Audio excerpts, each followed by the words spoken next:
আসসালামু আলাইকুম, সবাই কেমন আছেন? আশা করি সবাই ভালো আছেন। সবাইকে জানাচ্ছি শুভ সকাল। তো সকালটা আমার জন্য খুবই ভালো গেছে। তো ট্রেনিং দেওয়ার জন্য প্রতিদিনের মতো আজকে সকালবেলা বের হয়ে পড়লাম। তো ট্রেনিং তো চলতেছে, আমি অনেকটা পথ হেঁটে হেঁটে আসছি, তারপর হাঁটাহাঁটি করতেছি, কারণ সকালবেলা হাঁটলে স্বাস্থ্যের জন্য খুবই ভালো। তাই ভাবলাম যে এমনিতে টাইম পাই না, তো আজকে হেঁটে নিই। তো অনেকটা পথ হাঁটছি, হাঁটার পর এরকম একটা ঘটনা আমার সাথে ঘটবে আমি ভাবতেও পারিনি। তো এখানে হচ্ছে আপু অনেক ভালো করে ট্রেনিং করতেছে।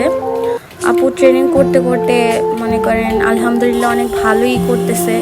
খুব অল্প সময়ের ভিতরে আপু অনেক ভালো চালাতে পারে আলহামদুলিল্লাহ। মোটরও ভালো করে ঘুরতে পারে। তো এই আপুটা অনেক ভয় পাইতো, আস্তে আস্তে সেটা দূর হয়েছে, বাট এখন যে গেছে আমি ভাবতেও পারি না, উনি কিন্তু পারে। ঠিক আছে। তো পেরিয়ে ওই যে দেখছেন আমার লুকিং গ্লাসটা ভেঙে ফেলছে আজকে। তো আমার এই জন্য মনটা খুবই খারাপ হয়ে গেছে, আমি ভাবতে পারি না আজকে এরকম হবে সকাল সকাল। তো আমি এখানে লুকিং গ্লাস লাগানোর জন্য আয়সা পড়ছি, তো বলতেছে 2 দিন পরে দিবে। তো আজকের জন্য এই পর্যন্ত, মনটা খুবই খারাপ হয়ে গেছে। ভালো থাকবেন সবাই।